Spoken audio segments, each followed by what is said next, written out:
Bonjour, bonsoir, très chers téléspectateurs, amis de votre temps spécial, temps du cyprès. Donc c'est bien moi la sœur Christelle et je suis ce soir accompagnée d'un notable, un grand serviteur de Dieu qui va bien sûr se présenter. Bonsoir. Bonsoir sœur Christelle. Bonsoir. Donc est-ce que vous pouvez un peu vous présenter à tous nos viewers en ce moment qui nous regardent? Ouais, je suis le docteur Paul Kabasele, pasteur responsable de l'Assemblée chrétienne Le Rocher des Âges à Londres. D'accord, ben, merci beaucoup en tout cas d'être venu ici à cette émission bien sûr. Et nous allons débattre un sujet qui est très sensible je dirais. Et donc je pense que ça va bien sûr vous attirer, vous qui nous regardez souvent, hein, bien sûr aussi près.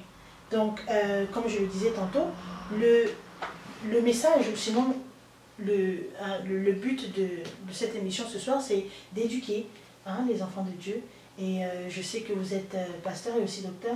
Donc je pense que nous allons être bien sûr enseignés ce soir, n'est-ce pas? J'espère bien par la grâce de Dieu. Amen. Ouais. Donc le sujet que nous allons débattre ce soir, il s'agit de la crise. Donc la crise, qu'est-ce que ça veut dire la crise? Est-ce que, pasteur Paul, tu peux un peu nous parler de la crise? Oui, merci ma soeur Christelle pour l'invitation au temps de cyprès. Et j'espère effectivement que nous allons passer des moments où, par la grâce de Dieu, nous allons comprendre nous allons tourner autour de la crise, on va débattre sur la crise. C'est important de commencer d'abord par parler de manière générale sur ce que signifie la crise. Je vais porter la casquette de médecin, je vais porter la casquette de pasteur et essayer de expliquer un peu ce que c'est qu'une crise. Je pourrais définir une crise comme un état où la stabilité d'un système est menacée. En médecine, on peut parler de crise lorsque une des fonctions vitales est affectée. Ne fonctionne plus. Par exemple, lorsque le cœur ne fonctionne plus normalement et que cela affecte tout le système, ou lorsque les poumons ne fonctionnent plus comme il se doit, ça va affecter tout le système, donc le corps humain. Donc une crise, c'est un état où la stabilité est menacée. D'accord. De manière générale. De manière générale, bien Ouais. sûr. Donc en cela, nous parlons bien sûr que ce soit de la crise, comme on l'avait dit, de la santé, ou sinon peut-être une crise financière. C'est ça? Donc, ouais, on peut en parler, on peut parler d'une crise financière, crise sociale, crise morale, crise... bref, j'ai fait allusion à la crise en ce qui concerne la santé, mais on peut aussi avoir une crise, on connaît aujourd'hui la Grèce connaît une crise financière, économique, parce que la stabilité n'existe plus sur le plan économique. On peut parler d'une crise morale, lorsque on a perdu les repères, il n'y a plus d'équilibre en ce qui concerne les valeurs morales. Là, on parlera d'une crise. On peut parler d'une crise spirituelle lorsqu'on a perdu les repères et que finalement on a perdu l'équilibre sur le plan spirituel. Bref, c'est tout état où la stabilité est menacée peut être appelée crise. d'accord. Ouais. Donc, pour en revenir un peu à notre sujet, je dirais entre parenthèses, biblique, parce que, bon, effectivement, la crise n'affecte pas simplement les enfants de Dieu, mais bien sûr le monde entier. Mais pour revenir un peu dans le contexte un peu biblique, dans quel contexte est-ce que, par exemple, est-ce qu'on pourrait parler de la crise bibliquement parlant, ou sinon, en d'autres termes, pour les enfants de Dieu? Ouais, merci. S'il faut revenir dans le contexte biblique, je crois que la Bible nous dit qu'il n'y a rien de nouveau sous le soleil. Ecclésiaste nous dit qu'il n'y a rien de nouveau sous le soleil.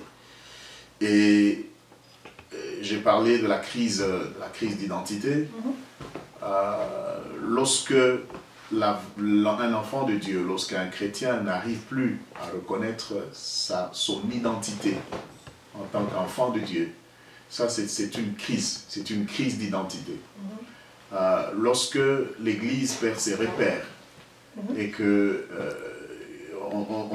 il se détache de la structure normale, se détache de l'enseignement originel des apôtres et des prophètes, Jésus-Christ étant la pierre angulaire, là c'est une crise.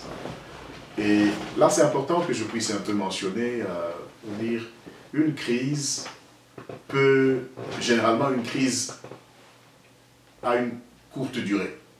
D'accord. Lorsque ce que l'on a appelé crise perdure, ça ne s'appelle plus crise, ça devient un état. D'accord, donc Voilà.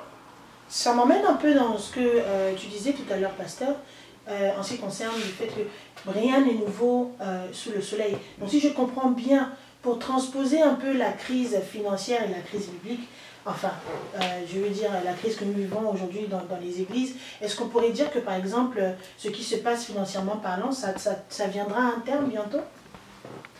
Bon, les économistes peuvent dire, hein, une crise peut être prédite ou elle peut surprendre. D'accord. Parce qu'on sait ce qui soutient l'équilibre d'un système. Pour qu'un système soit en équilibre, on connaît les structures qui soutiennent ce système. Mais lorsque ce qui soutient le système bascule et qu'on voit qu'il y a des failles, on peut prédire qu'une crise va bientôt arriver. D'accord. Et voilà, donc sur le plan biblique, on sait ce qui soutient l'Église. Hein, Jésus a dit, voici, je bâtirai mon Église, même les portes de l'enfer ne pourront point prévaloir contre elle. Jésus-Christ est la fondation. On n'a pas d'autre fondement à établir sur l'Église. Jésus-Christ est le fondement de l'Église. Sa parole est la fondation de l'Église. Et pour que l'Église soit solide, qu'elle ne connaisse pas de crise, il faut que d'abord on puisse être conscient du fait que la fondation est maintenue, les piliers de l'Église sont maintenus, et de cette manière-là, on peut se dire on ne va pas vers une crise. Mais si déjà on voit que les structures qui sont censées soutenir l'équilibre de la structure, ou les structures qui sont censées soutenir l'équilibre de l'édifice sont en train de basculer, on peut se dire, voilà, on est en train d'évoluer vers une crise. Et pour parler de l'Église, aujourd'hui, on aura le temps d'en parler beaucoup plus en détail. Exactement. Il y a une crise réelle au sein de l'Église, je mets entre guillemets, parce qu'il y a des églises qui ont pratiquement enlevé la fondation, il y a des églises qui ont déplacé les piliers, il y a des églises qui ne marchent plus selon le modèle des apôtres et des prophètes. D'accord. Est-ce que vous pouvez en citer? Non, je ne peux pas faire l'inventaire, je ne peux pas citer.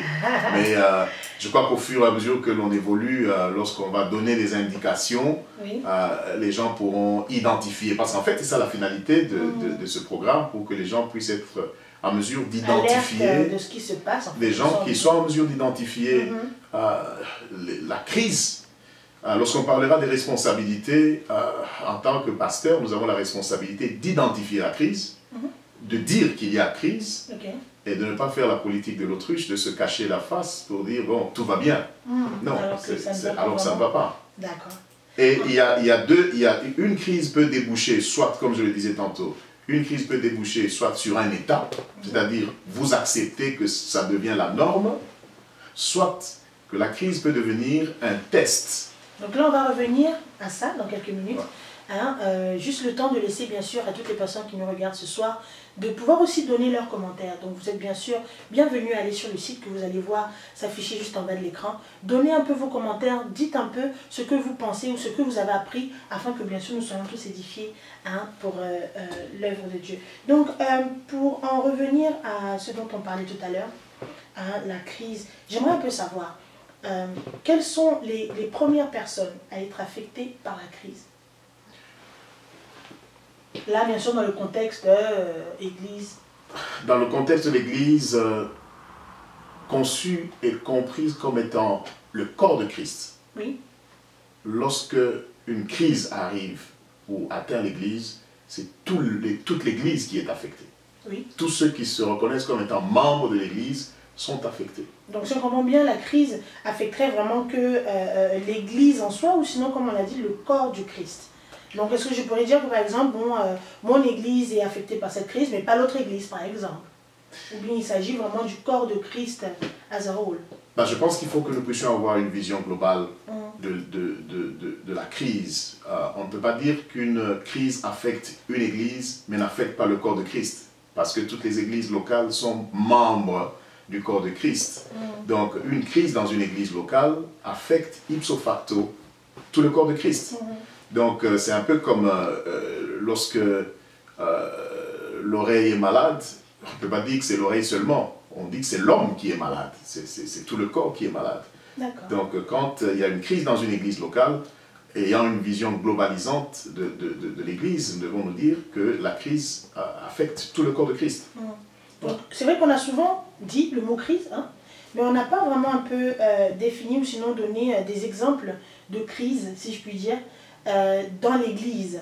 Donc, bon, je vais donner juste un exemple. C'est des choses qu'on voit hein, couramment. Je pense que vous qui nous regardez ici, vous savez sûrement de quoi je parle. Des églises qui, par exemple, en ce moment, font ont des pratiques qui ressemblent un peu à la magie.